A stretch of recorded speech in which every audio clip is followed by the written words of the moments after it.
Welcome to your Unit 3, Lesson 9, Part B notes.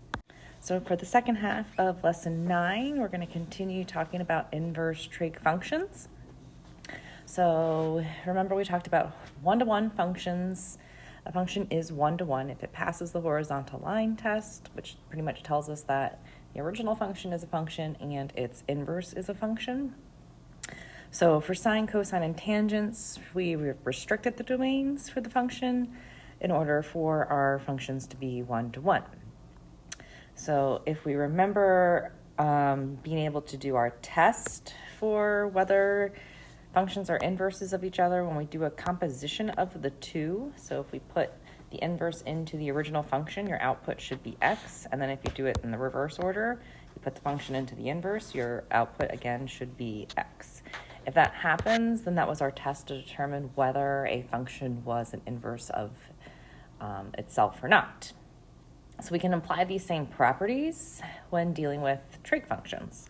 So if I do a composition of a sine and its inverse, I should get x as my output. And then conversely, do the inverse of sine should get x. And then again, the same thing applies with all of the other two trig functions of cosine and tangent. So now we need to think about, well, what makes them one-to-one? And when we do compositions, right, we have to take the domain of the inverse or whatever the function is on the inside and then include that to the actual function on the outside. So for our composition, where we have the inverse inside, right? So we're doing the sine of inverse of sine. The domain of the inverse of a sine, remember, is the same as your range of the regular sine. So my domain of the inverse of sine is from -1 to 1. The sine function itself's domain is all real numbers, so -1 and 1 is included in there, and there's no other additional domain restrictions that we need to worry about. So that's why my domain of that composition of the function is from -1 to 1. For the second, we do it the reverse way. So looking on the inside, the domain of my sine function is just sine. And then we restricted our domain of the inverse sine from -half a pi to half a pi. So that's why that would work for that composition for every x in the interval. Cosine inverse, our domain there was -1 to 1. Domain of the cosine is all real numbers, so no other additional restrictions. So that's why the domain of that composition is from -1 to 1. Do it in reverse. The domain we restrict it. Well, cosine is domain of all real numbers. Cosine inverse, we restricted it from 0 to pi, so that's why we're going to use the 0 to pi for our composition there. Tangent inverse is the same as your domain of the tangent inverse, same as your range of the tangent function, which is all real numbers. The domain of the tangent function is all real numbers.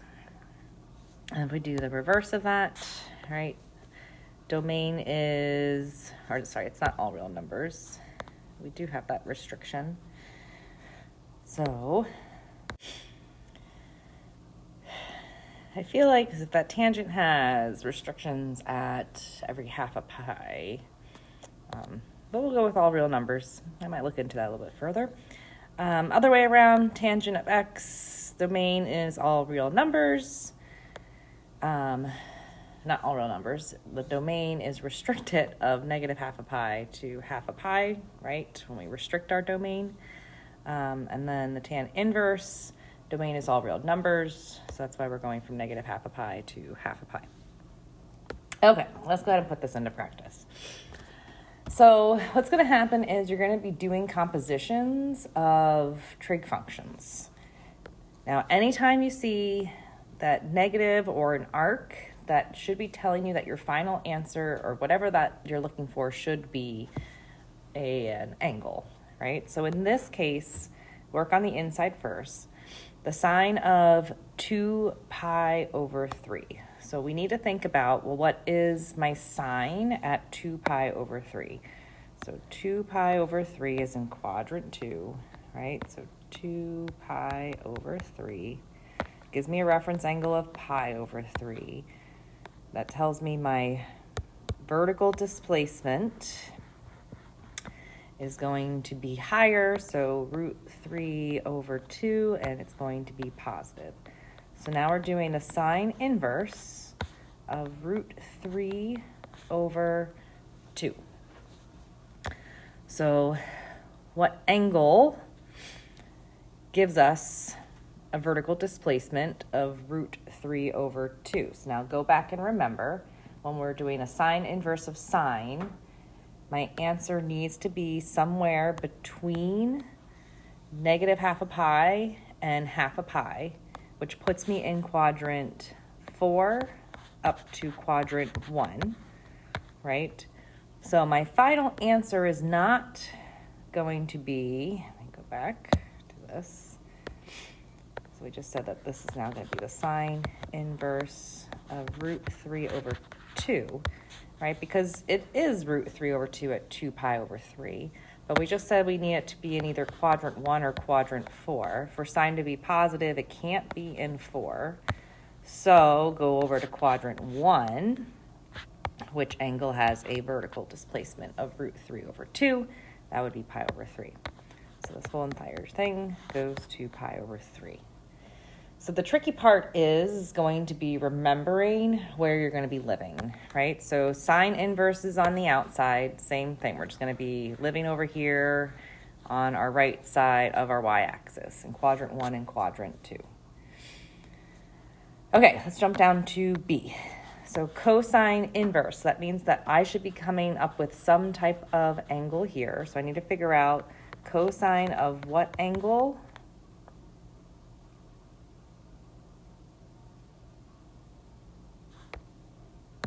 Is 3 pi over 4. Well, what is 3 pi over 4? 3 times pi divided by 4 is about, so I need to figure out cosine of what angle is about approximately 2.356. Right away I see a red flag. Why is this a red flag? Well, cosine can only be between -1 and 1. So this answer, oops, I'm in highlighter mode, does not exist. Right? It doesn't exist because our cosine can't exceed +1. So B, we don't have an answer. C, so cosine inverse. So my final answer should be some type of angle. Cosine lives in quadrant 1 and quadrant 2, right? From 0 to pi for our cosine inverses, or 0 to pi. So now we're going to work inside. So cosine at 7 pi over 6. So 7 pi over 6 is down here in quadrant 3. Reference angle is pi over 6. We're doing cosine, so my horizontal displacement on that is going to be negative root 3 over 2.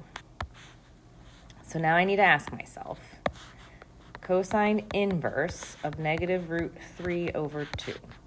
So what angle has a horizontal displacement of negative root 3 over 2 that falls in quadrant 1 or in quadrant 2? Well, we have to be in quadrant 2, right? So going up 1/6 of a pi will put me at 5 pi over 6. So theta would be equal to 5 pi over 6 would be our final answer. Okay, so when we work from the inside, depending on what it's looking for, so if it's just a normal cosine, a normal sine, that's going to be getting me my reference angle, my triangle. It's going to get me either the x or the y value of that terminal ray where it intersects the unit circle. If that inside is an angle, right, so if it's an inverse, then I should be looking for an angle. In this case, I wasn't given a very good angle. It was a little bit tricky, right, because 3 pi over 4, we want to think root 2 over 2 right away, or negative root 2 over 2 for cosine, but it's cosine inverse, so we're looking for an angle, and there is no angle that exists. Okay, let's jump to number 9. Oops, there we go, number 9. Okay, so now find the exact value of cosine sine inverse of -1. So again, working on the inside, so we're going to start there. So I need to figure out the sine of what angle is equal to -1/2. And remember, sines live in 1 and 4. So for sine to be negative, we have to be down here in quadrant 4. Sine is my vertical displacement. So that's going to be -1/2. There's my theta. We know that this would have to be what? √3/2, and my radius would be 1. So that angle is what? A 1/6 of a pi down, so -pi/6. So cosine of -pi/6 is now what we're turning into. So this turned into cosine of -pi/6. So now I created my triangle. And again, this part really doesn't matter. What I care about is now I've created this triangle where I can then just do either cosine is opposite over hypotenuse, or just find the cosine of -pi/6. So the cosine of -pi/6 is √3/2.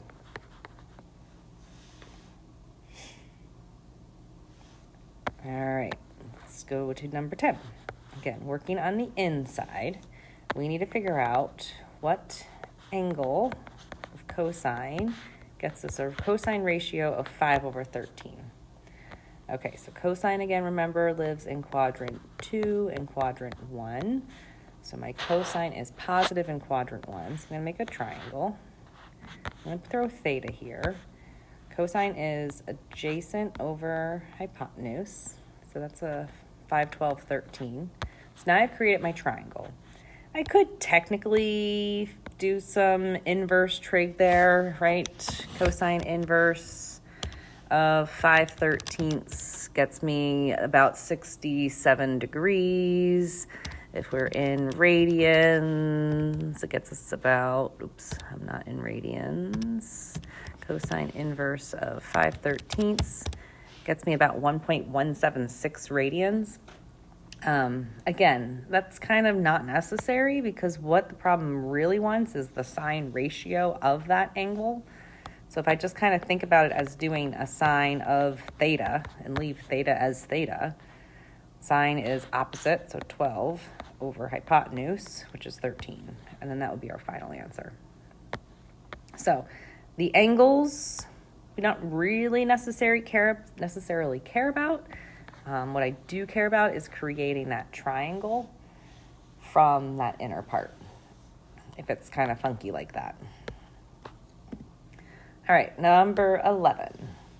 So we're doing the sine of cosine inverse of x. So again, let's work on the inside.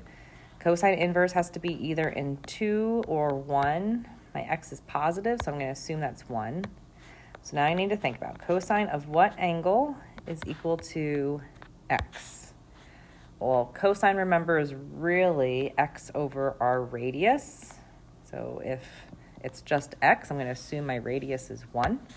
So let's make our triangle. So adjacent over hypotenuse. Let's do a Pythagorean theorem to solve for that opposite leg. So x squared plus, I'm going to call that y squared, is equal to 1 squared. Y squared is equal to 1 squared minus x squared. And then square rooting that is going to get us y is equal to the square root of 1, because 1 squared is 1, minus x squared. I could technically factor that to 1 plus x, 1 minus x, but that's not going to help me out. And I can't simplify that to just 1 minus x because of that subtraction sign, so do not do that. All right, so that opposite leg is the square root of 1 minus x squared. So now what are we looking for? We're looking for the sine ratio of theta. So the sine of theta is equal to opposite, so square root of 1 minus x squared all over 1.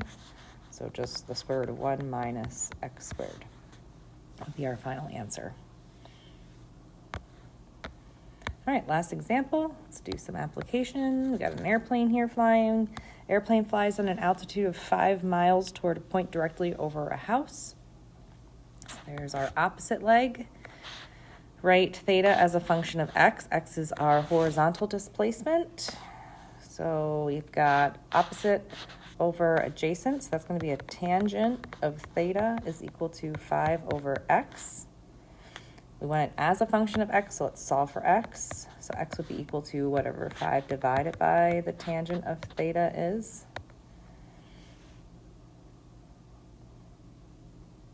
So find theta, or I guess we don't really need to do that. Function of x, that means x is my variable.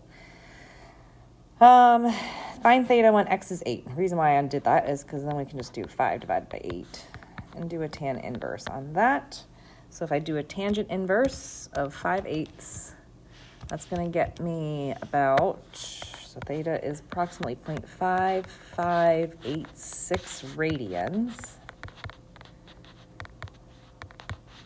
which doesn't really make sense in my head. So I'm going to change my mode to degrees and do the same thing. So a tangent inverse of 5 divided by 8. Oops, I have too many things happening on my calculator right now. And I get about 32 degrees. And so the angle of elevation from the house to the airplane when x is, so there's a horizontal displacement 8 miles, is about 32 degrees. Here ends your notes.